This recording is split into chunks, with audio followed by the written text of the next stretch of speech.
ನಮೋ ವೆಂಕಟೇಶಾಯ. ಕಲ್ಯಾಣಾದ್ಭುತಗಾತ್ರಾಯ ಕಾಮಿತಾರ್ಥಪ್ರದಾಯಿನೇ ಶ್ರೀಮದ್ವೆಂಕಟನಾಥಾಯ ಶ್ರೀನಿವಾಸಾಯ ತೇ ನಮಃ. ತಿರುಮಲ ತಿರುಪತಿ ದೇವಸ್ಥಾನಗಳು ಶ್ರೀ ವೆಂಕಟೇಶ್ವರ ಕನ್ನಡ ಭಕ್ತಿವಾಹಿನಿಯಿಂದ ಇಡೀ ಸಮಸ್ತ ಜಗತ್ತಿಗೆ ಭಗವದ್ಗೀತಾ ಪರಿಚಯವನ್ನು, ಪಾರಾಯಣವನ್ನು, ಪ್ರವಚನವನ್ನು ಒಂದು ಕೊಡುಗೆಯಾಗಿ ನೀಡುತ್ತಿದ್ದಾರೆ. ಅಂತಹ ಒಂದು ಅತ್ಯದ್ಭುತವಾದ ಅಧ್ಯಾಯವೇ ಶ್ರೀ ವಿಶ್ವರೂಪ ಸಂದರ್ಶನ ಯೋಗವು, 11ನೇ ಅಧ್ಯಾಯವು. ಅದರ ಇವತ್ತು ನಾವೆಲ್ಲರೂ ಕೂಡ ನಮ್ಮ ಮನೆಗಳಲ್ಲಿ ಕುಳಿತುಕೊಂಡು ನಮ್ಮ ಪರಿವಾರ ಜೊತೆ ಅಥವಾ ಒಬ್ಬರೇ ಆಗಲಿ ಪ್ರಶಾಂತ ಚಿತ್ತರಾಗಿ ಭಗವದ್ಗೀತಾ ಪಾರಾಯಣವನ್ನು ಮಾಡೋಣ ಅಂತ ಹೇಳಿ ಪಾರಾಯಣಕ್ಕೆ ಮುಂಚೆ ಗುರುಗಳ ಪ್ರಾರ್ಥನೆಯಿಂದ ನಾವು ಶುರು ಮಾಡೋಣ. ಎಲ್ಲರೂ ಕೂಡ ಸಾವಧಾನವಾಗಿ ಗುರುಗಳ ಪ್ರಾರ್ಥನೆಯನ್ನು ಮಾಡೋಣ. ಸಮಾಶ್ರಯೇದ್ ಗುರುಂ ಭಕ್ತ್ಯಾ ಮಹಾವಿಶ್ವಾಸಪೂರ್ವಕಂ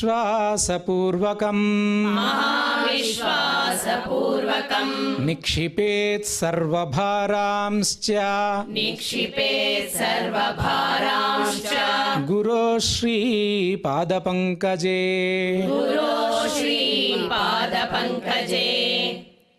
ನಂತರ ಶ್ರೀ ಶ್ರೀನಿವಾಸ ದೇವರ ಪ್ರಾರ್ಥನೆಯನ್ನು ಮಾಡಿ ಸಂಕಲ್ಪಕ್ಕೆ ಹೋಗೋಣ. ಆನಂದ ಜ್ಞಾನದಂ ವಿಷ್ಣುಂ ಆನಂದಮಯ ನಾಮಕಂ ಆನಂದೇನ ದದರ್ಶಾಥ ಆನಂದ ನಿಲಯಾಲಯೇ. ಹಿಂದಿನ ಸಂಚಿಕೆಯಲ್ಲಿ ಕೂಡ ನಾನು ಹೇಳಿದ್ದೇನೆ, ಸಂಕಲ್ಪದಿಂದ ಸಿದ್ಧಿ ಹೊಂದುತ್ತೇವೆ. ನಾವೆಲ್ಲರೂ ಕೂಡ ಈ ಸಂಕಲ್ಪವನ್ನು ಹೇಳೋಣ. ಶ್ರೀಮದಾದಿವರಾಹ ಕ್ಷೇತ್ರೇ ವಿರಾಜಮಾನಸ್ಯ ಅಖಿಲಾಂಡಕೋಟಿ ಬ್ರಹ್ಮಾಂಡನಾಯಕಸ್ಯ ಶ್ರೀ ಪದ್ಮಾವತಿ ಜಾನೇಃ ಭಗವತಃ ಶ್ರೀ ವೆಂಕಟೇಶ್ವರ ಸ್ವಾಮಿನಃ ಕೃಪಾಬಲೇನ ಜಗದ್ಗುರೋಃ ಶ್ರೀ ಗೋಪಾಲಕೃಷ್ಣಸ್ಯ ಅನುಗ್ರಹೇಣ ಅಸ್ಮಾಕಂ ಸರ್ವೇಷಾಂ ಶರೀರಸ್ಯ ಮಾನಸಸ್ಯ ಚ ಬಲಸಿದ್ಧ್ಯರ್ಥಂ ಸಮಸ್ತಾನಾಂ ಆಧಿವ್ಯಾಧೀನಾಂ ನಿವಾರಣಾರ್ಥಂ ಸರ್ವಯಜ್ಞ ಫಲಪ್ರಾಪ್ತ್ಯರ್ಥಂ ಸರ್ವಾಸಾಂ ಸಂಪದಾಂ ಪ್ರಾಪ್ತ್ಯರ್ಥಂ ವಿದ್ಯಾರ್ಥಿನಾಂ ಬುದ್ಧಿಶಕ್ತಿ ವೃದ್ಧಿದ್ವಾರಾ ಪರೀಕ್ಷಾಸು ಉತ್ತೀರ್ಣತಾ ಸಿದ್ಧ್ಯರ್ಥಂ ಅಧಿಕಾರಿಣಾಂ ಸ್ವಸ್ವವಿಧಿ ನಿರ್ವಹಣ ಕೌಶಲ ಸಿದ್ಧ್ಯರ್ಥಂ ಸಮಸ್ತ ಪಾಪಕ್ಷಯಾರ್ಥಂ ಜ್ಞಾನ ಭಕ್ತಿ ವೈರಾಗ್ಯ ಸಿದ್ಧ್ಯರ್ಥಂ ಶ್ರೀ ಗೋಪಾಲಕೃಷ್ಣ ಪ್ರೇರಣೆಯ ಶ್ರೀ ಗೋಪಾಲಕೃಷ್ಣ ಪ್ರೀತ್ಯರ್ಥಂ ಶ್ರೀಮದ್ಭಗವದ್ಗೀತಾಯಾಃ ಏಕಾದಶೋಧ್ಯಾಯ ಅಂತರ್ಗತ ಶ್ಲೋಕಪಾರಾಯಣಂ ತಥಾ ಭಗವದ್ಗೀತಾ ಪ್ರವಚನಂ ಶ್ರವಣಂಚ ಕರಿಷ್ಯಾಮಹೇ. ಗೀತಾಚಾರ್ಯರ ಪ್ರಾರ್ಥನೆಯನ್ನು ಈಗ ಮಾಡೋಣ. ಕಂಸಾಂತಕಂ ಶಂಸನೀಯಂ ಸಂಶಾಂತಿಂ ಸಂಸೃತಿಚ್ಛಿದಂ ಸಂಶಯಚ್ಛೇದಿ ಸಂವಿದ್ಧಿಂ ಶ್ರೀನಿವಾಸಂ ಭಜೇ ನಿಶಂ. ಭಗವದ್ಗೀತಾ ಪ್ರಾರ್ಥನೆಯಿಂದ ಮತ್ತೊಮ್ಮೆ ಪಾರಾಯಣಕ್ಕೆ ಮುಂದೆ ವರಿಸೋಣ. ಶಾಸ್ತ್ರೇಷು ಭಾರತಂ ಸಾರಂ ತತ್ರ ನಾಮ ಸಹಸ್ರಕಂ ವೈಷ್ಣವಂ ಕೃಷ್ಣ ಗೀತಾ ಚ ತಜ್ಞಾನಾತ್ ಮುಚ್ಯತೇಂಜಸಾ. ವೇದವ್ಯಾಸರು ಒಂದು ವೇಳೆ ಆ ಅವತಾರವೇ ಇಲ್ಲದಿದ್ದರೆ ನಮಗೆ ವೈದಿಕ ಸಾಹಿತ್ಯವು ದೊರಕುತ್ತಿತ್ತೋ ಇಲ್ವೋ ಸಂಶಯವೇ. ಅಂಥ ಒಂದು ವೇದವ್ಯಾಸ ಮುನಿಗಳ ಪ್ರಾರ್ಥನೆಯಿಂದ ಮತ್ತೊಮ್ಮೆ ಪ್ರಾರಂಭ ಮಾಡೋಣ. ವೇದವ್ಯಾಸ ಗುಣಾವಾಸ ವಿದ್ಯಾಧೀಶ ಸತಾಂ ವಶ ಮಾಂ ನಿರಾಶಂ ಗತ ಕ್ಲೇಶಂ ಕುರ್ವನಾಶಂ ಹರೇ ನಿಶಂ. ಈಗ ಆಚಾರ್ಯರು ಆಗಮಿಸಿದ್ದಾರೆ. ಅವರ ಈ ವಿಶ್ವರೂಪ ಸಂದರ್ಶನ ಯೋಗದ ಕೆಳ ಶ್ಲೋಕಗಳ ತಾತ್ಪರ್ಯವನ್ನು ಅಚ್ಚುಕಟ್ಟಾಗಿ ಅಂದರೆ ಸುಲಭವಾಗಿ ಸರಳವಾಗಿ ಎಲ್ಲರಿಗೂ, ಪಂಡಿತರಿಗೂ ಪಾಮರರಿಗೂ ಎಲ್ಲರಿಗೂ ಅರ್ಥವಾಗೋ ಥರ ಆಚಾರ್ಯರೀಗ ಈ ಏಕಾದಶೋಧ್ಯಾಯ ವಿಶ್ವರೂಪ ಸಂದರ್ಶನದ ಒಂದು ಅರ್ಥವನ್ನು ನೀಡಲಿದ್ದಾರೆ. ಅವರಿಗೆ ನಮ್ಮೆಲ್ಲರ ಪರವಾಗಿ ಸ್ವಾಗತಗಳನ್ನು ನೀಡೋಣ. ಶ್ರೀ ಗುರುಭ್ಯೋ ನಮಃ. ಪರಮಗುರುಭ್ಯೋ ನಮಃ. ಪೂರ್ವಗುರುಭ್ಯೋ ನಮಃ. ಶ್ರೀಮದಾನಂದತೀರ್ಥಭಗವತ್ಪಾದಾಚಾರ್ಯ ಗುರುಭ್ಯೋ ನಮಃ. ಶ್ರೀ ವೇದವ್ಯಾಸಾಯ ನಮಃ. 11ನೆಯ ಅಧ್ಯಾಯದಲ್ಲಿ ವಿಶೇಷವಾಗಿ ಭಗವಂತ ತನ್ನ ವಿಶ್ವರೂಪವನ್ನು ಪ್ರಕಟ ಮಾಡಿದ. ಅರ್ಜುನ ಭಗವಂತನ ವಿಶ್ವರೂಪವನ್ನು ಕಂಡಿದ್ದಾನೆ. ಸಂಜಯನೂ ಕೂಡ ಭಗವಂತನ ವಿಶ್ವರೂಪವನ್ನು ಕಂಡಂಥ ಸಂಜಯ ಏತಚ್ಛುತ್ವಾ ವಚನಂ ಕೇಶವಸ್ಯ ಕೃತಾಂಜಲಿ ವೇಪಮಾನಃ ಕಿರೀಟಿ ನಮಸ್ಕೃತ್ವಾ ಭೂಯ ಏವಾಹ ಕೃಷ್ಣಂ ಸಗದ್ಗದಂ ಭೀತಃ ಪ್ರಣಮ್ಯ ಅಂತ ಅಲ್ಲಿ ಏನು ನಡೀತಾ ಇದೆ ಘಟನೆ ಅನ್ನೋದನ್ನು ಸಂಜಯ ಪೂರ್ಣವಾಗಿ ಕೇಳಿಸ್ಕೊಂಡ. ಎಲ್ಲವನ್ನು ಮಾಡಿದ ಸಂಜಯ ನೇರವಾಗಿ ಧೃತರಾಷ್ಟ್ರನಿಗೆ ತಿಳಿಸ್ದ. ಆ ನಂತರ ಮುಂದೇನಾಯಿತು ಅಂತ ಧೃತರಾಷ್ಟ್ರ ಕೇಳಿದಾಗ ಸಂಜಯ ಹೇಳ್ತಾ ಇದ್ದಾನೆ. ಈಗ ನೋಡು ಅರ್ಜುನ ಮಾತಾಡ್ತಾ ಇದ್ದಾನೆ. ಅರ್ಜುನ ಉವಾಚ ಸ್ಥಾನೇ ಹೃಷೀಕೇಶದವ ಪ್ರಕೀರ್ತ್ಯ ಜಗತ್ಪ್ರಹೃಷ್ಯತಿ ಅನುರಜ್ಯತೆ ಚ ರಕ್ಷಾಂಸಿ ಭೀತಾನಿ ದಿಶೋ ದ್ರವಂತಿ ಸರ್ವೇ ನಮಸ್ಯಂತಿ ಚ ಸಿದ್ಧಸಂಘಾಃ. ಅರ್ಜುನ ಕೃಷ್ಣನನ್ನು ಕುರಿತು ಹೇಳ್ತಾ ಇದ್ದಾನೆ, ಹೇ ಹೃಷಿಕೇಶ, ಹೃಷಿಕಾಣಾಂ ಇಂದ್ರಿಯಾಣಾಂ ಈಶಃ. ಇದರ ಅರ್ಥವನ್ನು ಕಳೆದ ಬಾರಿಯೂ ಕೂಡ ನೋಡಿದ್ವಿ ನಾವು. ಭಗವಂತನಿಗೆ ಎಲ್ಲ ಇಂದ್ರಿಯಗಳನ್ನು ಪ್ರೇರಣೆ ಮಾಡೋದರಿಂದ ಭಗವಂತನನ್ನು ಹೃಷಿಕೇಶ ಅಂತ ಒಂದು ಅರ್ಥದಲ್ಲಿ ಕರೀತಾರೆ. ಮತ್ತೊಂದು ಭಗವಂತನಿಗೆ ಹೃಷಿಕೇಶ ಅಂದರೆ ಕೇಶ ಅಂತ ಕರೆಯೋದು ಭಗವಂತನ ಅಪೂರ್ವವಾಗಿರತಕ್ಕಂಥ ಜ್ಞಾನಾನಂದಮಯ ರೂಪವಾಗಿರತಕ್ಕಂಥ ಕೇಶಗಳೇ. ಒಂದು ದೃಷ್ಟಿಯಲ್ಲಿ ಸೂರ್ಯ, ಚಂದ್ರ, ಅಗ್ನಿ ಮೊದಲಾದವರುಗಳಲ್ಲಿ ಏನು ಪ್ರಕಾಶಮಾನವಾದ ಕಿರಣಗಳಿದೆ, ಆ ಕಿರಣಗಳು ಪರಮಾತ್ಮನ ಕಿರಣಗಳೇ ಅಲ್ಲ, ಪರಮಾತ್ಮನ ಕೇಶಗಳಲ್ಲ, ನಿಜ. ಆದರೂ ಸೂರ್ಯ, ಚಂದ್ರ, ಅಗ್ನಿಗಳಲ್ಲಿರತಕ್ಕಂಥ ಪ್ರಕಾಶಮಾನವಾದ ಕಿರಣಗಳನ್ನು ನಿಯಮನ ಮಾಡೋದು ಯಾವುದಪ್ಪ ಅಂದರೆ ಭಗವಂತ ನಿಯಮನ ಮಾಡ್ತಾನೆ, ನಿಜ. ಭಗವಂತನೇ ಅವುಗಳಿಗೆಲ್ಲ ನಿಯಾಮಕ.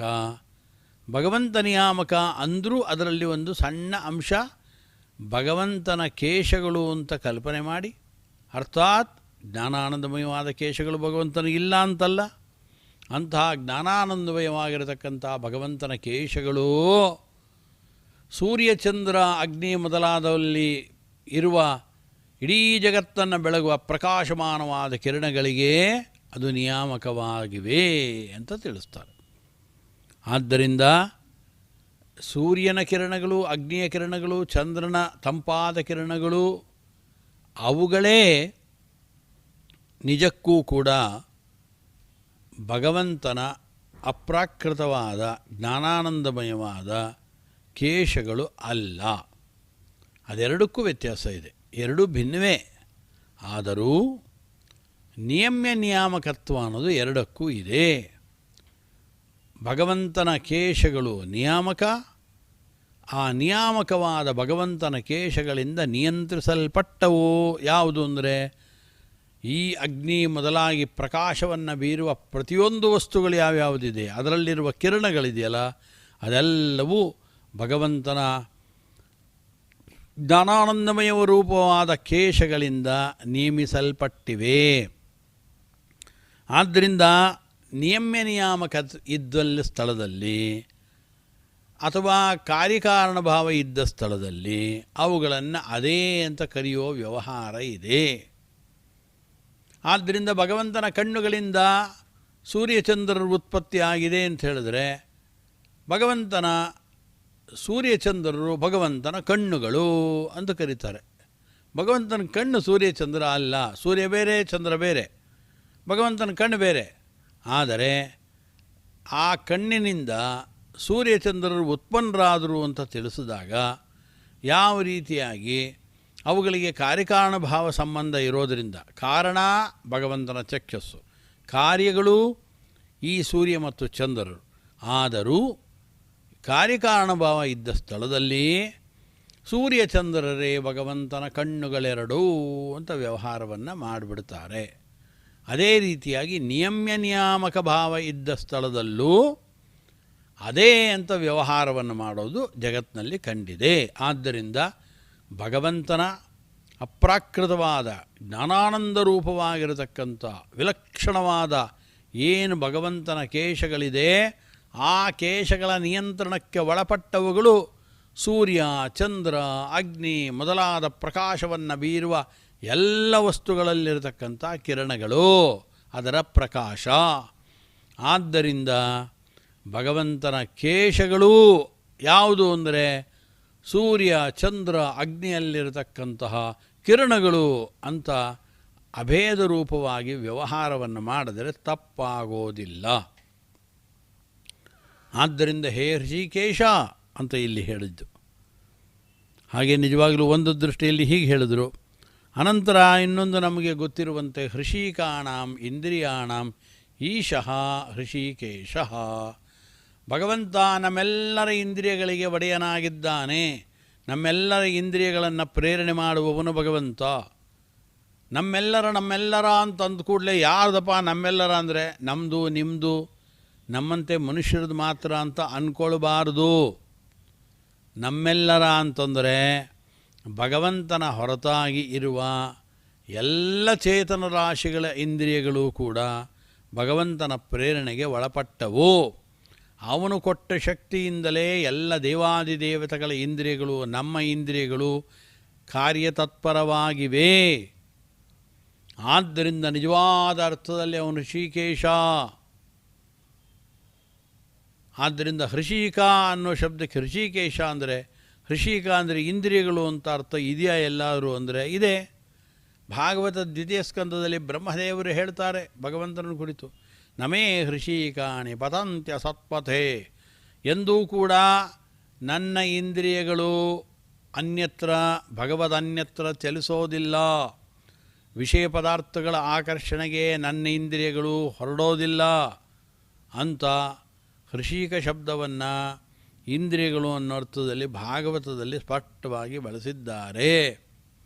ಆದ್ದರಿಂದ ಹೃಷಿಕ ಅಂದರೆ ಇಂದ್ರಿಯಗಳು, ಅವುಗಳಿಗೆ ಒಡೆಯನಾಗಿರ್ತಕ್ಕಂಥವನು ಭಗವಂತ. ಆದ್ದರಿಂದ ಅವನಿಗೆ ಹೃಷಿಕೇಶ ಅಂತ ಹೆಸರು. ಆದ್ದರಿಂದ ಇಲ್ಲಿ ಅರ್ಜುನ ಉವಾಚ ಅಂತ ಅರ್ಜುನ ಹೇಳ್ತಾ ಇರೋದು ಹೇ ಹೃಷಿಕೇಶ ಅಂದ ಕೂಡಲೇ ಇಡೀ ಜಗತ್ತಿನಲ್ಲಿರುವ ಎಲ್ಲ ಇಂದ್ರಿಯಗಳು ಕೂಡ ನಿನ್ನ ಅಂಕೆಗೆ ಒಳಪಟ್ಟಿದೆ.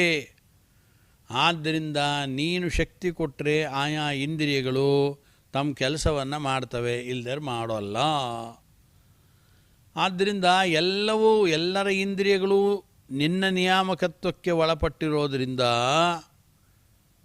ಆದ್ದರಿಂದ ಆ ಇಂದ್ರಿಯಗಳ ಮುಖಾಂತರವಾಗಿ ಆ ಇಂದ್ರಿಯಗಳನ್ನು ಅವರು ಸಾರ್ಥಕ್ಯ ಮಾಡಿಕೊಳ್ಬೇಕಾದ್ರೆ ಕೃತಕೃತ್ಯವನ್ನಾಗಿ ಇಂದ್ರಿಯಗಳನ್ನು ಮಾಡಬೇಕಾದ್ರೆ ಬಾಯಿರ್ಬೋದು, ಕಣ್ಣಿರ್ಬೋದು, ಮೂಗಿರ್ಬೋದು, ಕಿವಿ ಇರ್ಬೋದು, ಇವುಗಳು ಬರೀ ಲೌಕಿಕವಾದ ಕೆಲಸಗಳನ್ನೇ ಮಾಡ್ತಾ ಇದ್ದರೆ ಭಗವಂತ ಕೊಟ್ಟ ಇಂದ್ರಿಯಗಳು ಸಾರ್ಥಕಗಳಾಗಿ ಆಗೋಲ್ಲ.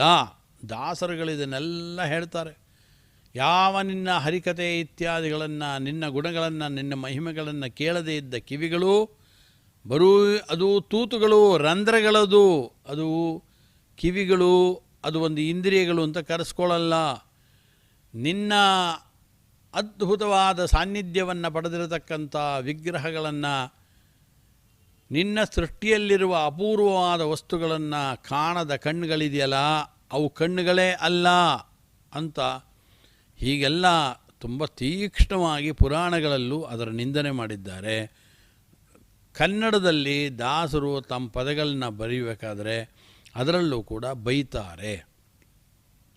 ಆದ್ದರಿಂದ ನಮ್ಮ ಇಂದ್ರಿಯಗಳು ಅವು ಸಾರ್ಥಕವಾಗಬೇಕಾದರೆ ಆ ಇಂದ್ರಿಯಗಳನ್ನು ಸಂಪೂರ್ಣವಾಗಿ ಆಗದೇ ಇದ್ದರೂ ಕೂಡ ಲೌಕಿಕವಾದ ವ್ಯವಹಾರದ ಜೊತೆಗೆ ನಿಜವಾಗಲೂ ಕೂಡ ಇಂದ್ರಿಯಗಳು ಭಗವಂತನ ಅಧೀನಕ್ಕೆ ಒಳಪಟ್ಟು ಅವನೇ ಕೊಟ್ಟಿದ್ದರಿಂದ ಅವನ ಬಗ್ಗೆನೇ ಸ್ವಲ್ಪವಾದರೂ ಚಿಂತನೆ ಮಾಡದೇ ಹೋದರೆ ಆವಾಗ ಅವನು ಕೊಟ್ಟ ಇಂದ್ರಿಯಗಳು ವ್ಯರ್ಥಗಳಾಗಿ ಹೋಗುತ್ತವೆ. ಆದ್ದರಿಂದ ಯಾರೋ ನಮಗೆ ಹಣ ಕೊಡ್ತಾರೆ, ಹಣ ಕೊಟ್ಟು ಇಂಥದ್ದಕ್ಕೆ ಉಪಯೋಗಿಸ ಮಾಡಬೇಕು ಅಂತ ಹೇಳ್ತಾರೆ, ಅಥವಾ ಅವ್ರದ್ದೇ ಆದ ಒಂದು ಕೆಲಸವನ್ನು ಮಾಡಿಕೊಡೋದಕ್ಕೋಸ್ಕರವಾಗಿ ತುಂಬ ಹಣ ಕೊಡ್ತಾರವರು. ಆ ಹಣವನ್ನು ಅವ್ರ ಕೆಲಸ ಮಾಡಿಕೊಡೋದಕ್ಕೋಸ್ಕರ ಕೊಟ್ಟ ಹಣವನ್ನು ಆ ಕೆಲಸವನ್ನು ಮಾಡದೆ ನಾವೇ ಬರೀ ನುಂಗು ಹಾಕ್ತಾ ಇದ್ದರೆ ಎಲ್ಲವನ್ನು, ಆ ಶ್ರೀಮಂತರು ಕೊಟ್ಟಂಥ ಅಧಿಕಾರಿ ಏನು ತಿಳ್ಕೊಳ್ತಾನೆ ನಮ್ಮನ್ನು? ಆಗ ಅವನೇನು ಹೇಳ್ತಾನೆ ಅಂದರೆ, ಏನು ಮಾಡಿದ್ರಿ ನಾವು ಕೊಟ್ಟ ಹಣ ಎಲ್ಲ ಅಂತ ಕೇಳ್ತಾನೆ. ಇಷ್ಟು ಕೊಟ್ಟಿದ್ದೀವಿ, ಅಷ್ಟು ಕೊಟ್ಟಿದ್ದೀವಿ ಅಂತ ಹೇಳ್ತಾರೆ. ಹೇಳಿಕೊಟ್ಲೆ ಎಷ್ಟು ಖರ್ಚು ಮಾಡಿದ್ದೀರಿ? ನನಗೋಸ್ಕರ ಅಂದ. ನಾನು ಹೇಳಿದ ಕೆಲಸ ನನಗೋಸ್ಕರ, ನನ್ನ ಮನೆಯ ಕೆಲಸಕ್ಕೋಸ್ಕರ ಎಷ್ಟು ಮಾಡಿದ್ದೀವಿ? ₹1 ಮಾಡಿಲ್ಲ. ಇವನ ಮನೆ ಕೆಲಸಕ್ಕೆ ಎಲ್ಲ ಉಪಯೋಗಿಸ್ಕೊಂಡ. ಹಾಗಾದರೆ ನೀನು ಕೊಟ್ಟಿರೋ ದುಡ್ಡು ಎಷ್ಟು ಉಳಿದಿದೆ ಅಂದ. ಇಷ್ಟಂದ. ಕೊಟ್ಬಿಡು ವಾಪಸ್ಸು ಅಂತ ಕಿತ್ಕೊಂಡ್ಬಿಟ್ಟ. ಇನ್ನು ಮುಂದೆ ಕೊಡಲ್ಲ, ಇದು ಈಗಿರೋದು ಕೊಟ್ಬಿಡು ಅಂದ. ಹಾಗೆ ಭಗವಂತ ನಮ್ಮ ಇಂದ್ರಿಯಗಳನ್ನೇನು ದಯಪಾಲಿಸಿರ್ತಾನೆ, ಆ ಇಂದ್ರಿಯಗಳು ಕೆಲಸ ಮಾಡೋದಕ್ಕೆ ಬೇಕಾದ ಶಕ್ತಿಯನ್ನು ಕೊಟ್ಟಿರ್ತಾನೆ. ಆ ಶಕ್ತಿಯನ್ನು ನಾವು ಬೇರೆ ನಮ್ಮ ಸಾಂಸಾರಿಕವಾದ ಕ್ರಿಯೆಗಳಿಗೆ, ಕೆಲಸಗಳಿಗೆ ಉಪಯೋಗಿಸೋದ್ರ ಜೊತೆಗೆ ಸ್ವಲ್ಪ ಮಟ್ಟಿಗಾದರೂ ಕೂಡ ಶಾಸ್ತ್ರಗಳ ಅಧ್ಯಯನ, ಅಧ್ಯಾಪನ, ಶ್ರವಣಾದಿಗಳಿಗೆ, ಶ್ರವಣಂ ಕೀರ್ತನಂ ವಿಷ್ಣೋ ಮನನಂ ಪಾದಸೇವನಂ ಅರ್ಚನಂ ವಂದನಂ ದಾಸ್ಯಂ ಸಖ್ಯಂ ಆತ್ಮನಿವೇದನಂ ಅಂತ ಏನು ಹೇಳಿದ ಪ್ರಹ್ಲಾದ ಭಾಗವತದಲ್ಲಿ, ಅವುಗಳಿಗೆ ನಮ್ಮ ಇಂದ್ರಿಯಗಳನ್ನು ಸ್ವಲ್ಪವಾದರೂ ಉಪಯೋಗಿಸ್ಕೊಳ್ಳದೆ ಹೋದರೆ ಆಗ ಭಗವಂತ ಯೋಚನೆ ಮಾಡ್ತಾನೆ, ನಾನು ಕೊಟ್ಟ ಇಂದ್ರಿಯಗಳನ್ನು ಇವನು ಸರಿಯಾಗಿ ಉಪಯೋಗಿಸ್ತಿಲ್ಲ, ಆದ್ದರಿಂದ ವಾಪಸ್ ತೊಗೊಂಬಿಡ್ಲೋ ಏನೋ ಅಂತ ನೋಡ್ದ. ಅವನೇನಾದರೂ ಮನಸ್ಸು ಮಾಡ್ತು ಅಂದರೆ ಕಾಣ್ತಾ ಇರೋವಂಥ ಕಣ್ಣು ನಮ್ಮದು ಮಾಯವಾಗಿಬಿಡುತ್ತೆ, ಕಿವಿಗಳು ಕೇಳಿಸೋಲ್ಲ, ನಾಲಿಗೆ ರುಚಿಯನ್ನು ಹಿಡಿಯೋಲ್ಲ, ಘ್ರಾಣೇಂದ್ರಿಯ ವಾಸನೆಯನ್ನು ಗ್ರಹಿಸುವ ಶಕ್ತಿಯನ್ನು ಕಳ್ಕೊಂಡ್ಬಿಡುತ್ತೆ. ಈಗ ಒಂದೊಂದು ಇಂದ್ರಿಯಗಳು ಕೂಡ ತಮ್ಮ ಶಕ್ತಿಗಳನ್ನು ಕಳ್ಕೊಂಡ್ಬಿಡುತ್ತೆ. ಆದ್ದರಿಂದ ಸಾಮಾನ್ಯವಾಗಿ ನಮಗೆ ಲೋಕದಲ್ಲೂ ಕೂಡ ನೋಡಿದ್ದೀವಿ, ಬ್ಯಾಂಕ್ನವರು ಲೋನ್ ಕೊಡ್ತಾರೆ, ನೋಡಿ ಈ ಕೆಲಸಕ್ಕೋಸ್ಕರ ಲೋನ್ ಕೊಟ್ಟಿದ್ದೀವಿ ಅಂತ.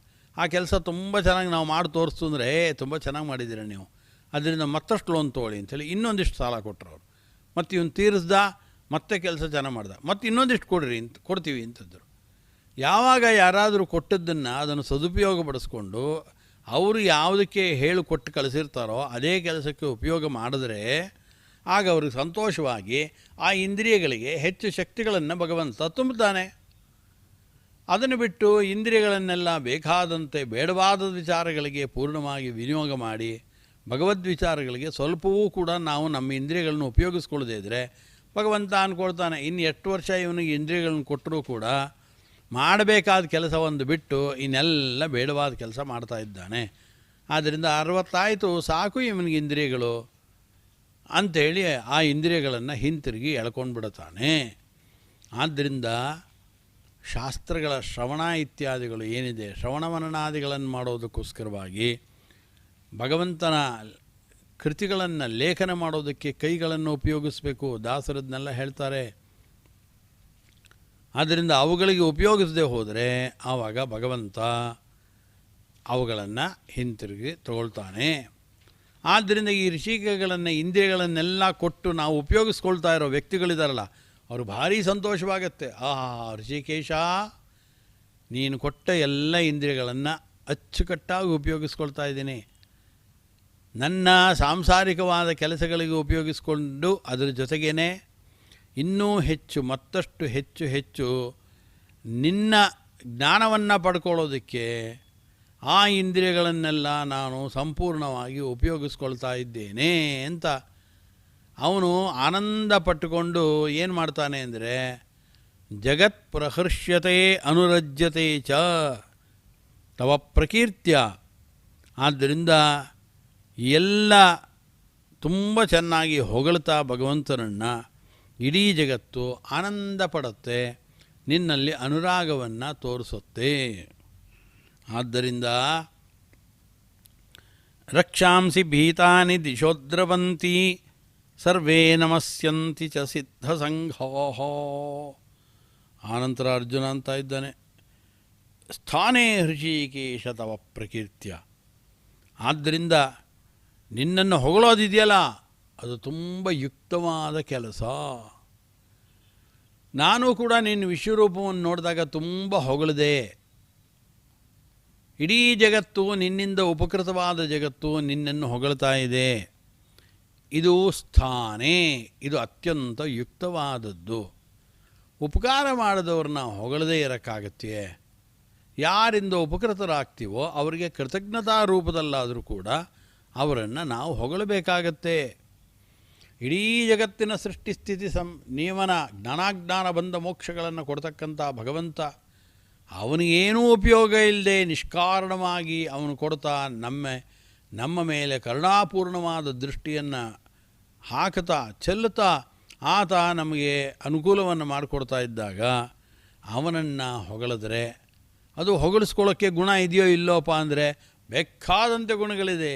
ಅರ್ಜುನ ಹೇಳ್ತಾ ಇದ್ದಾನೆ, ಏನು ಎಷ್ಟು ಬೇಕಾದ್ರೂ ಹೊಗಳ್ಬೋದು ನಿನ್ನ, ಅಂಥ ವಿಶ್ವರೂಪವನ್ನು ತೋರಿಸಿದ್ದೀಯಾ, ಇಡೀ ಜಗತ್ತಿನ ಕೆಲಸಗಳನ್ನು ಮಾಡ್ತಾ ಇದ್ದೀಯಾ. ಓಂ ಲೋಕವತ್ತು ಲೀಲಾ ಕೈವಲ್ಯಂ, ಓಂ ಓಂ ನ ಪ್ರಯೋಜನವತ್ವಾತ್. ಓಂ, ಏನು ಪ್ರಯೋಜನ ಇಲ್ಲ ಜಗತ್ ಸೃಷ್ಟಿಯಿಂದ, ಎಲ್ಲ ಲೀಲೆಯಿಂದ ಈ ಜಗತ್ತನ್ನು ಸೃಷ್ಟಿ ಮಾಡ್ತಾ ಇದ್ದೀಯ ನೀನು. ಆದ್ದರಿಂದ ನಮ್ಮ ಸಾಧನೆಗಳನ್ನು ಮಾಡಿ ನಾವು ಮೋಕ್ಷದ ಹಾದಿ ಹತ್ತಿರ ಆ ಹಾದಿಯನ್ನು ತುಳಿಬೇಕು ಅನ್ನೋ ದೃಷ್ಟಿಯಿಂದ ದೇಹವನ್ನು ಕೊಟ್ಟು, ಇಂದ್ರಿಯಗಳನ್ನು ಕೊಟ್ಟು, ಅವುಗಳಿಗೆ ಸಾಮರ್ಥ್ಯವನ್ನು ಕೊಟ್ಟು ಕೆಲಸ ಮಾಡ್ತಾ ಇದೆಯಲ್ಲ, ಆದ್ದರಿಂದ ನಿನಗೆ ಅನಂತ ಕೃತಜ್ಞತೆಗಳು ಅಂಥೇಳಿ ಏನು ಜಗತ್ತು ಆನಂದ ಪಡುತ್ತೆ, ಅನುರಾಗವನ್ನು ಪ್ರದರ್ಶನ ಮಾಡಿ ಅವನಿಗೆ ಕೃತಜ್ಞತೆಯನ್ನು ಸಲ್ಲಿಸುತ್ತೆ. ಇದು ಯುಕ್ತವಾಗಿದೆ ಅಂತ ಅರ್ಜುನ ಹೇಳ್ತಾ ಇದ್ದಾನೆ. ರಕ್ಷಾಂಸಿ ಭೀತಾನಿ ದಿಶೋದ್ರವಂತಿ. ಆನಂತರ ಒಳ್ಳೆಯ ಸಜ್ಜನರಾದ ಜಗತ್ತು ಈ ರೀತಿ ಅನುರಾಗ ಹೊಂದ್ತಾ ಇದೆ. ನಿನ್ನ ವಿಶ್ವರೂಪವನ್ನೆಲ್ಲ ಕಂಡು ಅದೇ ಭಗವಂತ ವಿಶ್ವರೂಪವನ್ನು ತೆಗೆದುಕೊಳ್ತಾನೆ, ದಶಾವತಾರಗಳನ್ನು ತೆಗೆದುಕೊಳ್ತಾನೆ ಅಂತಂದಾಗ ಯಾರು ರಾಕ್ಷಸರುಗಳಿದ್ದರು, ಜಗತ್ತಿಗೆ ಹಾನಿ ಮಾಡೋದಕ್ಕೋಸ್ಕರ ಹುಟ್ಟುಕೊಂಡಂಥ ದುಷ್ಟರಿದ್ದಾರೆ, ತಾಮಸಿಕರಾದ ಜೀವರಿದ್ದಾರೆ, ಅಂಥವ್ರು ಏನು ಮಾಡ್ತಾರೆ ಅಂದರೆ ಹೆದರ್ಕೊಳ್ತಾರೆ. ಭೀತಾನಿ ದಿಶೋದ್ರವಂತಿ. ಓಹೋ, ಭಗವಂತ ವಿಶ್ವರೂಪವನ್ನು ತಾಳಿದ್ದಾನೆ, ಅನಂತ ರೂಪ ಒಂದು, ಅನಂತ ಬಾಹೂದರ ವಕ್ತ್ರ ನೇತ್ರಂ ಪಶ್ಯಾಮಿ ತ್ವಾಂ ಸರ್ವತೋ ಅನಂತ ರೂಪ ಅಂದ. ಅನಂತವಾದ ರೂಪಗಳು, ಏನು ಎಲ್ಲರನ್ನು ಕ್ಷಣ ಮಾತ್ರದಲ್ಲಿ ಸಿಗಿದು ಹಾಕ್ತಾ ಇದ್ದಾನೆ ಭಗವಂತ. ಅದು ಗೊತ್ತಾದ ಕೂಡಲೇ ರಾಕ್ಷಸರಾದಂಥವರು, ಜಗತ್ತಿಗೆ ಹಾನಿ ಮಾಡೋ ವ್ಯಕ್ತಿಗಳು ದಿಶೋದ್ರವಂತಿ, ದಿಕ್ಕುಗಳ ತುದಿಗೆ ತಮ್ಮನ್ನು ರಕ್ಷಣೆ ಮಾಡಿಕೊಳ್ಬೇಕು ಅಂತ ಓಡ್ತಾರೆ. ಆನಂತರ ಸರ್ವೇ ನಮಸ್ಯಂತಿ ಚ ಸಿದ್ಧಸಂಗಾಹ. ಎಲ್ಲ ಸಿದ್ಧರ ಸಂಘಗಳು, ಅವರ ಇಂದ್ರಿಯಗಳನ್ನು ಕೊಟ್ಟ ಭಗವಂತ ಅವರಿಗೆಲ್ಲ. ಆ ಸಿದ್ಧ ಪುರುಷರುಗಳು ದೇವತೆಯ ಪ್ರಭೇದಗಳವರು. ಸಿದ್ಧರು, ಯಕ್ಷರು, ಕಿನ್ನರರು, ಕಿಂಪುರುಷರು, ಚಾರಣರು, ಇವರೆಲ್ಲರೂ ಕೂಡ ದೇವತಾ ಪ್ರಭೇದಗಳು.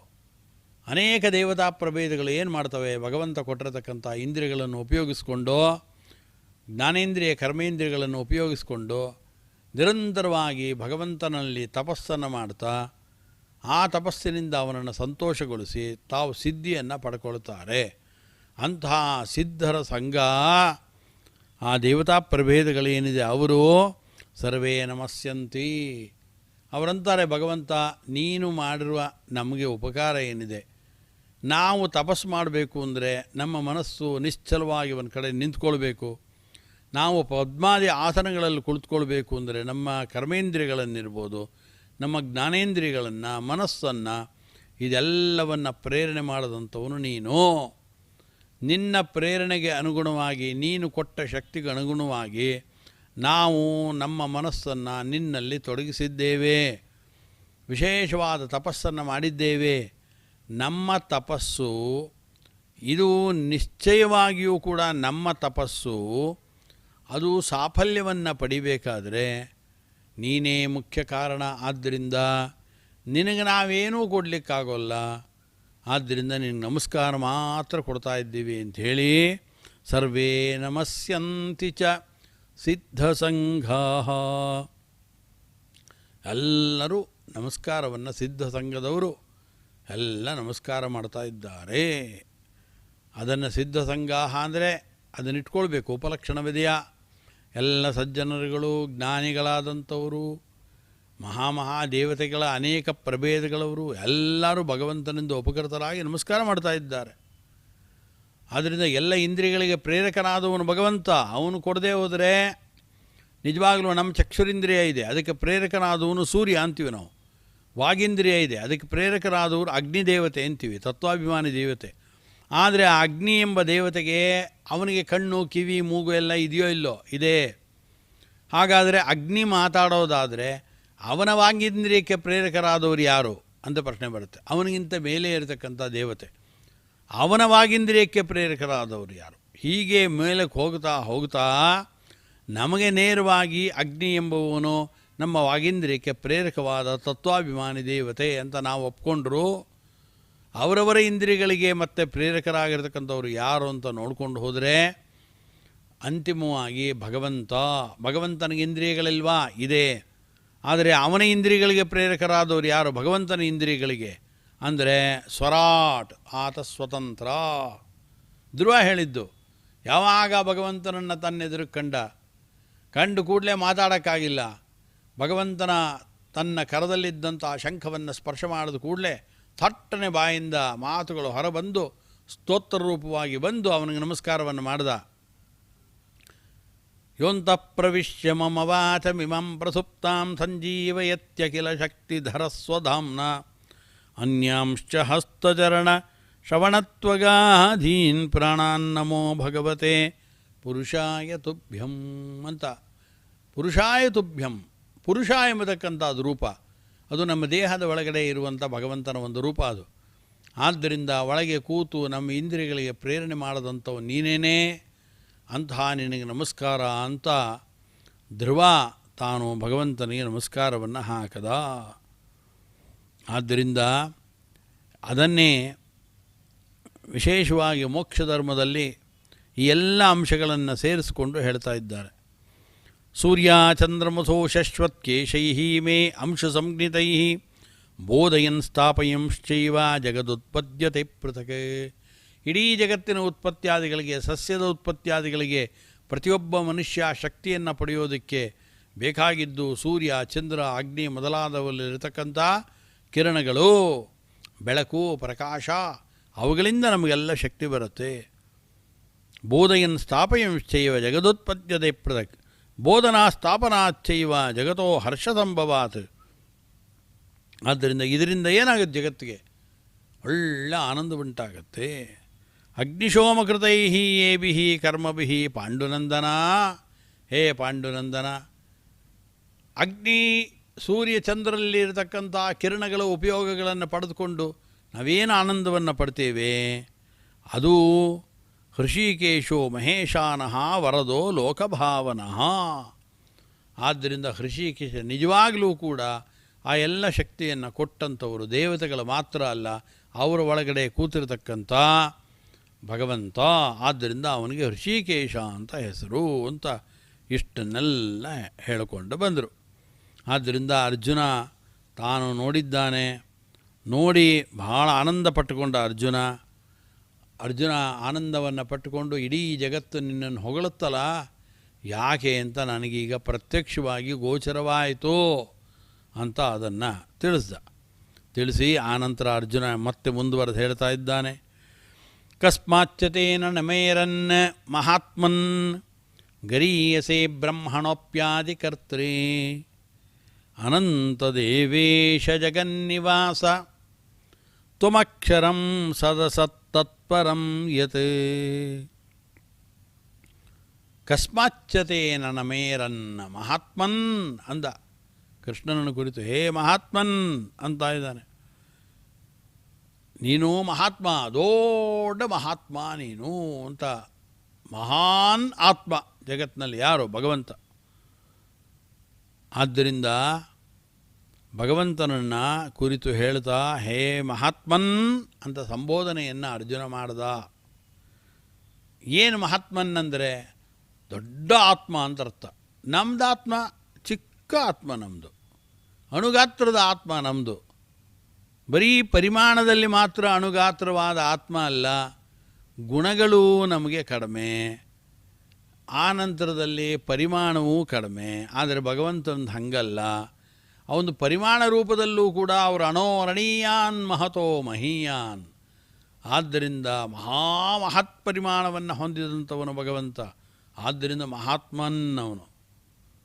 ಆದ್ದರಿಂದ ಮಹಾತ್ಮನ್ ಅಂತ ಕರೆದು ಸರಿ ಹೋಯಿತು. ಮಹಾತ್ಮ ಅವನು ಆದ್ದರಿಂದಲೂ ಕೂಡ. ಆದ್ದರಿಂದ ಗುಣತಃ ಆನಂತರ ಕಾರ್ಯರೂಪದಲ್ಲಿರ್ಬೋದು, ಗುಣರೂಪದಲ್ಲಿರ್ಬೋದು, ಕ್ರಿಯಾರೂಪದಲ್ಲಿ, ಎಲ್ಲ ರೂಪದಲ್ಲೂ ಕೂಡ ಭಗವಂತ ಆತ ಮಹಾನ್ ಆತ್ಮ. ಆದ್ದರಿಂದ ಇಲ್ಲಿ ಸಂಬೋಧನೆಯನ್ನು ಮಾಡಬೇಕಾದ್ರೆ ಹೇ ಮಹಾತ್ಮನ್ ಅಂತ ಅರ್ಜುನ ಎಲ್ಲವನ್ನ ಮನಸ್ಸಿಗೆ ತುಂಬಿಕೊಂಡು ಭಗವಂತನ ಗುಣಗಳನ್ನು ಚಿತ್ರಿಸುವ ದೃಷ್ಟಿಯಿಂದ ವಿಚಿತ್ರವಾದಂಥ ಶಬ್ದಗಳನ್ನು, ಬಹುವರ್ಥಗರ್ಭಿತವಾದ ಶಬ್ದಗಳನ್ನು ಅರ್ಜುನ ಪ್ರಯೋಗ ಮಾಡ್ತಾ ಇದ್ದಾನೆ. ಹೇ ಮಹಾತ್ಮನ್ ಕಸ್ಮಾಚ್ಚತೆ ನಮೇರನ್ನ. ಕಸ್ಮಾತ್ ಅದೇ ಹೇಳ್ತಾರೆ. ಮಹಾತ್ಮ ಅಂದರೆ ಪೂರ್ಣನಾದವನಾದ್ದರಿಂದ ಭಗವಂತನಿಗೆ ಮಹಾತ್ಮ ಅಂತ ಹೆಸರು. ಆತ್ಮಶಬ್ದಕ್ಕೆ ಅರ್ಥವನ್ನು ಮಹಾಭಾರತದಲ್ಲೂ ಹೇಳಿದ್ದಾರೆ. ಯಚ್ಚಾಪ್ನೋತಿ ಯದಾದತ್ತೆ ಯಚ್ಚಾತ್ತಿ ವಿಷಯಾನಿಹ ಯಚ್ಚಾಸ್ಯ ಸಂತತೋ ಭಾವಃ ತಸ್ಮಾದ್ ಆತ್ಮೇತಿ ಭಣ್ಯತೆ ಅಂತಿದೆ. ಆತ್ಮ ಅಂತ ಯಾಕೆ ಭಗವಂತನನ್ನು ಕರೀತಾರೆ? ಅದರಲ್ಲೂ ಮಹಾನ್ ಆತ್ಮ ಯಾಕೆ ಕರೆಯೋದು ಅಂದರೆ ಯಚ್ಚ ಆಪ್ನೋತಿ ಯದಾದತ್ತೆ ಅಂದರೆ ಯಚ್ಚ ಆಪ್ನೋತಿ ಎಲ್ಲ ಕಡೆ ಸರ್ವವನ್ನು ವ್ಯಾಪಿಸ್ಕೊಂಡಿದ್ದಾನೆ. ಅವನ ಆತ್ಮನ ಸ್ವರೂಪವನ್ನು ಮತ್ತಷ್ಟು ಮಗದಷ್ಟು ವಿಚಾರಗಳನ್ನು ಮುಂದಿನ ಸಂಚಿಕೆಯಲ್ಲಿ ಮಾಡಿಕೊಳ್ಳೋಣ. ಆ ಭಗವಂತನ ಚರಣಾರವಿಂದಗಳಿಗೆ ಎಲ್ಲ ಕಡೆ ವ್ಯಾಪಿಸಿದ ಭಗವಂತನ ಆ ವಿಶೇಷವಾದ ಭಗವಂತನ ರೂಪಕ್ಕೆ, ವಿಶ್ವರೂಪವನ್ನು ಪ್ರಕಟ ಮಾಡಿದ ಕೃಷ್ಣನಿಗೆ ಅನಂತ ವಂದನೆಗಳನ್ನು ತಿಳಿಸ್ತಾ ಇವತ್ತಿನ ಈ ವಾಕ್ಕುಸುಮಗಳನ್ನು ಭಗವಂತನಿಗೆ ಸಮರ್ಪಣೆ ಮಾಡ್ತಾ ಇದ್ದೇನೆ. ಹರಯೇ ನಮಃ. ಶ್ರೀಕೃಷ್ಣಾರ್ಪಣಮಸ್ತು. ತದನಂತರ ಆಚಾರ್ಯರು ಇವತ್ತಿನ ಸಂಚಿಕೆಯಲ್ಲಿ ಆ ವಿಶ್ವರೂಪ ಸಂದರ್ಶನ ಹೇಗೆ ಅರ್ಜುನನ ಒಂದು ಸಂಶಯ ಹೇಗಿತ್ತೋ ಆ ಸಂಶಯವನ್ನು ನಿರೂಪಣೆ ಮಾಡೋಕ್ಕೆ ಅಥವಾ ನಿರ್ಮೂಲನ ಮಾಡೋಕ್ಕೆ ಶ್ರೀಕೃಷ್ಣ ಪರಮಾತ್ಮರು ಅವರಿಗೆ ವಿಶ್ವರೂಪ ಸಂದರ್ಶನವನ್ನು ಇಡೀ ವಿಶ್ವವನ್ನೇ ಅವರಿಗೆ ಪ್ರತ್ಯಕ್ಷ ಮಾಡಿದ್ದಾರೆ. ಅಂಥ ಒಂದು ಪ್ರವಚನದಲ್ಲಿ ನಾವು ಭಾಗವಹಿಸಿದ್ದೀವಿ ಎಂದು ನಾವೆಲ್ಲರೂ ಕೂಡ ಕೃತಾರ್ಥರಾಗಿದ್ದೇವೆ. ಈಗ ನಾವೆಲ್ಲರೂ ಕೂಡ ಒಟ್ಟಿಗೆ ಶ್ರೀಕೃಷ್ಣ ಪರಮಾತ್ಮರನ್ನು ಧ್ಯಾನಿಸಿ ಪಾರಾಯಣವನ್ನು ಮಾಡೋಣ. ಅಥ ಶ್ರೀಮದ್ಭಗವದ್ಗೀತಾಸು ಉಪನಿಷತ್ಸು ಬ್ರಹ್ಮವಿದ್ಯಾಯಾಂ ಯೋಗಶಾಸ್ತ್ರೇ ಶ್ರೀಕೃಷ್ಣಾರ್ಜುನ ಸಂವಾದೇ ವಿಶ್ವರೂಪ ಸಂದರ್ಶನ ಯೋಗೋ ನಾಮ ಏಕಾದಶೋಧ್ಯಾಯಃ. ಅಮೀಚತ್ವಾಂ ಧೃತರಾಷ್ಟ್ರಸ್ಯ ಪುತ್ರಾಃ तस्य पुत्राः सर्वे सहैवावनिपालसङ्घैः सर्वे सहैवावनिपालसङ्घैः भीष्मो द्रोणः सूतपुत्रस्तथासौ भीष्मो द्रोणः सूतपुत्रस्तथासौ सहास्मदीयैरपि योधमुख्यैः सहास्मदीयैरपि योधमुख्यैः वक्त्राणि ते त्वरमाणा विशन्ति वक्त्राणि ते त्वरमाणा विशन्ति दंष्ट्राकरालानि भयानकानि दंष्ट्राकरालानि भयानकानि केचिद्विलग्ना दशनान्तरेषु केचिद्विलग्ना दशनान्तरेषु सन्दृश्यन्ते चूर्णितैरुत्तमाङ्गैः सन्दृश्यन्ते चूर्णितैरुत्तमाङ्गैः यथा नदीनां बहवोऽम्बुवेगाः यथा नदीनां बहवोऽम्बुवेगाः समुद्रमेवाभिमुखा द्रवन्ति समुद्रमेवाभिमुखा द्रवन्ति तथा तवामी नरलोकवीराः तथा तवामी नरलोकवीराः विशन्ति वक्त्राण्यभिविज्वलन्ति विशन्ति वक्त्राण्यभिविज्वलन्ति यथा प्रदीप्तं ज्वलनं पतङ्गाः यथा प्रदीप्तं ज्वलनं पतङ्गाः विशन्ति नाशाय समृद्धवेगाः विशन्ति नाशाय समृद्धवेगाः तथैव नाशाय विशन्ति लोकाः तथैव नाशाय विशन्ति लोकाः तवापि वक्त्राणि समृद्धवेगाः तवापि वक्त्राणि समृद्धवेगाः लेलिह्यसेऽग्रसमानः समन्तात् लेलिह्यसे ग्रसमानः समन्तात् लोकान् समग्रान् वदनैर्ज्वलद्भिः लोकान् समग्रान् वदनैर्ज्वलद्भिः तेजोभिरापूर्य जगत्समग्रम् तेजोभिरापूर्य जगत्समग्रम् भासस्तवोग्राः प्रतपन्ति विष्णो भासस्तवोग्राः प्रतपन्ति विष्णो आख्याहि मे को भवानुग्ररूपो आख्याहि मे को भवानुग्ररूपो नमोऽस्तु ते देववर प्रसीद नमोऽस्तु ते देववर प्रसीद विज्ञातुमिच्छामि भवन्तमाद्यम् विज्ञातुमिच्छामि भवन्तमाद्यम् न हि प्रजानामि तव प्रवृत्तिम् न हि प्रजानामि तव प्रवृत्तिम् श्रीभगवानुवाच श्रीभगवानुवाच कालोऽस्मि लोकक्षयकृत् प्रवृद्धो कालोऽस्मि लोकक्षयकृत् प्रवृद्धो लोकान् समाहर्तुमिह प्रवृत्तः लोकान् समाहर्तुमिह प्रवृत्तः ऋतेऽपि त्वां न भविष्यन्ति सर्वे ऋतेऽपि त्वां न भविष्यन्ति सर्वे एव स्थिताः प्रत्यनीकेषु योधाः एव स्थिताः प्रत्यनीकेषु योधाः तस्मात् त्वमुत्तिष्ठ यशो लभस्व तस्मात् त्वमुत्तिष्ठ यशो लभस्व जित्वा शत्रून् भुङ्क्ष्व राज्यं समृद्धम् जित्वा शत्रून् भुङ्क्ष्व राज्यं समृद्धम् मयैवैते निहताः पूर्वमेव मयैवैते निहताः पूर्वमेव निमित्तमात्रं भव सव्यसाचिन् निमित्तमात्रं भव सव्यसाचिन् द्रोणं च भीष्मं च जयद्रथं च द्रोणं च भीष्मं च जयद्रथं च कर्णं तथान्यानपि योधवीरान् कर्णं तथान्यानपि योधवीरान् मया हतांस्त्वं जहिमा व्यथिष्ठाः मया हतांस्त्वं जहिमा व्यतिष्ठाः युध्यस्व जेतासि रणे सपत्नान् युध्यस्व जेतासि रणे सपत्नान् सञ्जय उवाच सञ्जय उवाच एतत् श्रुत्वा वचनं केशवस्य एतत् श्रुत्वा वचनं केशवस्य कृताञ्जलिर्वेपमानः किरीटी कृताञ्जलिर्वेपमानः किरीटी नमस्कृत्वा भूय एवाह कृष्णम् नमस्कृत्वा भूय एवाह कृष्णम् सगद्गदं भीतभीतः प्रणम्य सगद्गदं भीतभीतः प्रणम्य अर्जुन उवाच अर्जुन उवाच स्थाने हृषीकेश तव प्रकीर्त्या स्थाने हृषीकेश तव प्रकीर्त्या जगत्प्रहृष्यत्यनुरज्यते च जगत्प्रहृष्यत्यनुरज्यते च रक्षांसि भीतानि दिशो द्रवन्ति रक्षांसि भीतानि दिशो द्रवन्ति सर्वे नमस्यन्ति च सिद्धसङ्घाः सर्वे नमस्यन्ति च सिद्धसङ्घाः कस्माच्च ते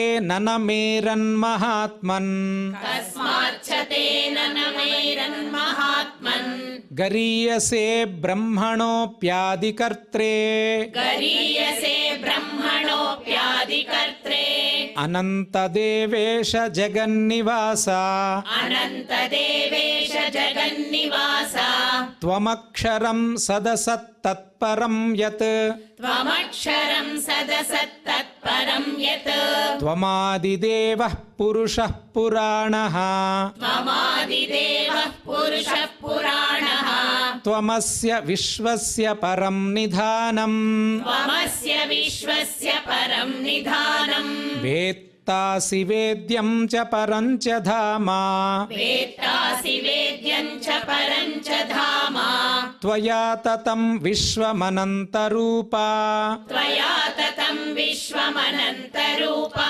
वायुर्यमोऽग्निर्वरुणः शशाङ्कः वायुर्यमोऽग्निर्वरुणः शशाङ्कः प्रजापतिस्त्वं प्रपितामहश्च प्रजापतिस्त्वं प्रपितामहश्च नमो नमस्तेऽस्तु सहस्रकृत्वः नमो नमस्तेऽस्तु सहस्रकृत्वः पुनश्च भूयोऽपि नमो नमस्ते पुनश्च भूयोऽपि नमो नमस्ते नमः पुरस्तादथ पृष्ठतस्ते नमः पुरस्तादथ पृष्ठतस्ते नमोऽस्तु ते सर्वत एव सर्वा नमोऽस्तु ते सर्वत एव सर्वा अनन्तवीर्यामितविक्रमस्त्वम् अनन्तवीर्यामितविक्रमस्त्वम् सर्वं समाप्नोषि ततोऽसि सर्वः सर्वं समाप्नोषि ततोऽसि सर्वः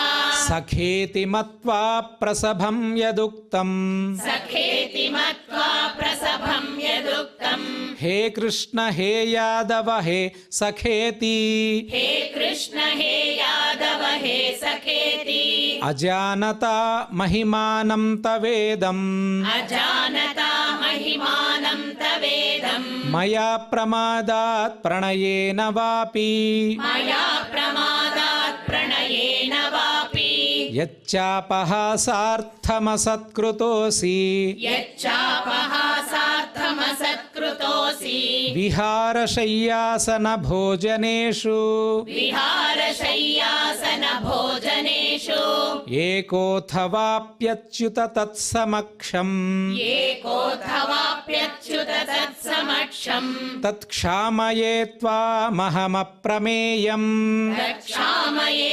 त्वामहमप्रमेयम् पितासि लोकस्य चराचरस्य पितासि लोकस्य चराचरस्य त्वमस्य पूज्यश्च गुरुर्गरीयान् त्वमस्य पूज्यश्च गुरुर्गरीयान् न त्वत्समोऽस्त्यभ्यधिकः कुतोऽन्यो न त्वत्समोऽस्त्यभ्यधिकः कुतोऽन्यो लोकत्रयेऽप्यप्रतिमप्रभाव लोकत्रयेऽप्यप्रतिमप्रभाव तस्मात् प्रणम्य प्रणिधाय कायम् तस्मात् प्रणम्य प्रणिधाय कायम् प्रसादये त्वामहमीशमीड्यम् प्रसादये त्वामहमीशमीड्यम् पितेव पुत्रस्य सखेव सख्युः पितेव पुत्रस्य सखेव सख्युः प्रियः प्रियायार्हसि देव सोढुम् प्रियः प्रियायार्हसि वोढुम् ಅದೃಷ್ಟಪೂರ್ವಂ ಹೃಷಿತೋಸ್ಮಿ ದೃಷ್ಟ್ವಾ अदृष्टपूर्वम् हृषितोऽस्मि दृष्ट्वा ಭಯೇನ ಚ ಪ್ರವ್ಯಥಿತಂ ಮನೋ ಮೇ भयेन च प्रव्यथितम् मनो मे ತದೇವ ಮೇ ದರ್ಶಯ ದೇವರೂಪಂ तदेव मे दर्शय देवरूपम् ಪ್ರಸೀದ ದೇವೇಶ ಜಗನ್ನಿವಾಸ प्रसीद देवेश जगन्निवास ಕಿರೀಟಿನಂ ಗದಿನಂ ಚಕ್ರಹಸ್ತಂ किरीटिनम् गदिनम् चक्रहस्तम् ಇಚ್ಛಾಮಿ ತ್ವಾಂ ದ್ರಷ್ಟುಮಹಂ ತಥೈವ पृच्छामि त्वाम् द्रष्टुमहम् तथैव ತೇನೈವ ರೂಪೇಣ ಚತುರ್ಭುಜೇನ तेनैव रूपेण चतुर्भुजेन ಸಹಸ್ರಬಾಹೋ ಭವ ವಿಶ್ವಮೂರ್ತೆ सहस्रबाहो भव विश्वमूर्ते ಶ್ರೀಭಗವಾನುವಾಚ श्रीभगवानुवाच ಮಯಾ ಪ್ರಸನ್ನೇನ ತವಾರ್ಜುನೇದಂ मया प्रसन्नेन तवार्जुनेदम् ರೂಪಂ ಪರಂ ದರ್ಶಿತಮಾತ್ಮಯೋಗಾತ್ रूपम् परम् दर्शितमात्मयोगात् ತೇಜೋಮಯಂ ವಿಶ್ವಮನಂತಮಾದ್ಯಂ तेजोमयम् विश्वमनन्तमाद्यम् ಯನ್ಮೇ ತ್ವದನ್ಯೇನ ನ ದೃಷ್ಟಪೂರ್ವಂ यन्मे त्वदन्येन न दृष्टपूर्वम् ನ ವೇದಯಜ್ಞಾಧ್ಯಯನೈರ್ನ ದಾನೈಃ न वेदयज्ञाध्ययनैर्न दानैः ನ ಚ ಕ್ರಿಯಾಭಿರ್ನ ತಪೋಭಿರುಗ್ರೈಃ न च क्रियाभिर्न तपोभिरुग्रैः ಏವಂ ರೂಪಃ ಶಕ್ಯ ಅಹಂ ನೃಲೋಕೆ एवं रूपशक्य अहं नृलोके ದ್ರಷ್ಟುಂ ತ್ವದನ್ಯೇನ ಕುರು ಪ್ರವೀರ द्रष्टुं त्वदन्येन कुरु प्रवीरा ಮಾ ತೇ ವ್ಯಥಾ ಮಾ ಚ ವಿಮೂಢಭಾವೋ मा ते व्यथा मा च विमूढभावो ದೃಷ್ಟ್ವಾ ರೂಪಂ ಘೋರಮೀದೃಂಮಮೇದಂ दृष्ट्वा रूपं घोरमीदृङ्ममेधम् ವ್ಯಪೇತಭಿಃ ಪ್ರೀತಮನಃ ಪುನಸ್ತ್ವಂ व्यपेतभिः प्रीतमनः पुनस्त्वम् ತದೇವ ಮೇ ರೂಪಮಿದಂ ಪ್ರಪಶ್ಯ तदेव मे रूपमिदं प्रपश्य ಸಂಜಯ ಉವಾಚ सञ्जय उवाच ಇತ್ಯರ್ಜುನಂ ವಾಸುದೇವಸ್ತಥೋಕ್ತ್ವಾ इत्यर्जुनं वासुदेवस्तथोक्त्वा ಸ್ವಕಂ ರೂಪಂ ದರ್ಶಯಾಮಾಸ ಭೂಯಃ स्वकं रूपं दर्शयामास भूयः ಆಶ್ವಾಸಯಾಮಾಸ ಚ ಭೀತಮೇನಂ आश्वासयामास च भीतमेनं ಭೂತ್ವಾ ಪುನಃ ಸೌಮ್ಯ ವಪುರ್ಮಹಾತ್ಮಾ भूत्वा पुनः सौम्य वपुर्महात्मा ಅರ್ಜುನ ಉವಾಚ अर्जुन उवाच ದೃಷ್ಟ್ವೇದಂ ಮಾನುಷಂ ರೂಪಂ दृष्ट्वेदं मानुषं रूपं ತವ ಸೌಮ್ಯಂ ಜನಾರ್ದನ तव सौम्यं जनार्दन ಇದಾನೀಮಸ್ಮಿ ಸಂವೃತ್ತಃ इदानीमस्मि संवृत्तः ಸಚೇತಾಃ ಪ್ರಕೃತಿಂ ಗತಃ सचेताः प्रकृतिं गतः ಶ್ರೀಭಗವಾನುವಾಚ श्रीभगवानुवाच ಸುದುರ್ದರ್ಶಮಿದಂ ರೂಪಂ सुदुर्दर्शमिदं रूपं ದೃಷ್ಟವಾನಸಿ ಯನ್ಮಮ दृष्टवानसि यन्मम ದೇವಾ ಅಪ್ಯಸ್ಯ ರೂಪಸ್ಯ देवा अप्यस्य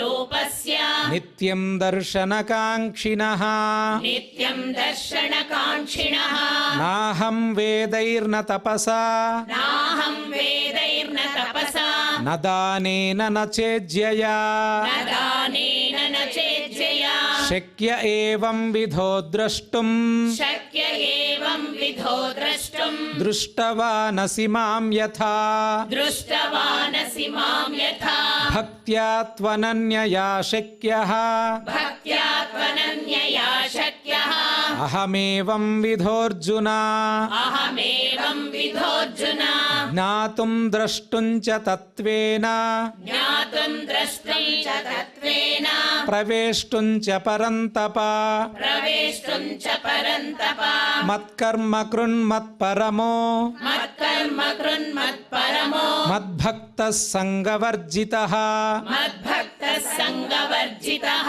निर्वैरः सर्वभूतेषु निर्वैरः सर्वभूतेषु यः स मामेति पाण्डवा यः स मामेति पाण्डवा इति श्रीमद्भगवद्गीतासु इति श्रीमद्भगवद्गीतासु उपनिषत्सु उपनिषत्सु ब्रह्मविद्यायां ब्रह्मविद्यायां योगशास्त्रे योगशास्त्रे श्रीकृष्णार्जुनसंवादे श्रीकृष्णार्जुनसंवादे विश्वरूपसन्दर्शनयोगो नाम विश्वरूपसन्दर्शनयोगो नाम एकादशोऽध्यायः।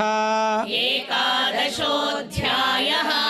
यत्र योगेश्वरः कृष्णो यत्र योगेश्वरः कृष्णो यत्र पार्थो धनुर्धरः यत्र पार्थो धनुर्धरः तत्र श्रीर्विजयो भूतिः तत्र श्रीर्विजयो भूतिः ध्रुवा नीतिर्मतिर्मम ध्रुवा नीतिर्मतिर्मम यदक्षरपदभ्रष्टम् यदक्षरपदभ्रष्टम् मात्राहीनं च यद्भवेत् मात्राहीनं च यद्भवेत् तत्सर्वं क्षम्यतां देव तत्सर्वं क्षम्यतां देव नारायण नमोऽस्तु ते। नारायण नमोऽस्तु ते। कायेन वाचा मनसेन्द्रियैर्वा कायेन वाचा मनसेन्द्रियैर्वा बुद्ध्यात्मना वा प्रकृते स्वभावात् बुद्ध्यात्मना वा प्रकृते स्वभावात् करोमि यद्यत् सकलं परस्मै करोमि यद्यत् सकलं परस्मै नारायणायेति समर्पयामि। नारायणायेति समर्पयामि। सर्वे भवन्तु सुखिनः सर्वे भवन्तु सुखिनः सर्वे सन्तु निरामयाः सर्वे सन्तु निरामयाः सर्वे भद्राणि पश्यन्तु सर्वे भद्राणि पश्यन्तु मा कश्चित् दुःखभाग् भवेत्। मा कश्चित् दुःखभाग् भवेत्। ಈ ಸಂಚಿಕೆಯಲ್ಲಿ ಕೊನೆಯದಾಗಿ ಶ್ರೀ ಶ್ರೀನಿವಾಸ ದೇವರ ಮಂಗಲಾಶಾಸನದೊಂದಿಗೆ ಇವತ್ತಿನ ಈ ಭಗವದ್ಗೀತಾ ಪಾರಾಯಣಕ್ಕೆ ಮುಕ್ತಾಯ ಹೇಳೋಣ ಅಂತ ಹೇಳಿ ಎಲ್ಲರೂ ಕೂಡ ಜೋರಾಗಿ ಶ್ರೀನಿವಾಸ ದೇವರ ಒಂದು ಮಂಗಳಾಶಾಸನವನ್ನು ಹಾಡೋಣ. ಶ್ರಿಯಃ ಕಾಂತಾಯ ಶ್ರೀಯಕಾಂತಾಯ ಕಲ್ಯಾಣನಿಧಯೇ ಕಲ್ಯಾಣನಿಧಯೇ ನಿಧಯೇರ್ಥಿನಾಂ ನಿಧಯೇರ್ಥಿನಾಂ ಶ್ರೀವೇಂಕಟನಿವಾಸಾಯ ಶ್ರೀವೇಂಕಟನಿವಾಸಾಯ ಶ್ರೀನಿವಾಸಾಯ ಮಂಗಳಂ ಶ್ರೀನಿವಾಸಾಯ ಮಂಗಳಂ ಶ್ರೀವೇಂಕಟನಿವಾಸಾಯ ಶ್ರೀವೇಂಕಟನಿವಾಸಾಯ ಶ್ರೀನಿವಾಸಾಯ ಮಂಗಳಂ ಶ್ರೀನಿವಾಸಾಯ ಮಂಗಳಂ ಶ್ರೀ ಶ್ರೀನಿವಾಸಾಯ ಮಂಗಳಂ. ಶ್ರೀ ಶ್ರೀನಿವಾಸಾಯ ಮಂಗಳಂ.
Now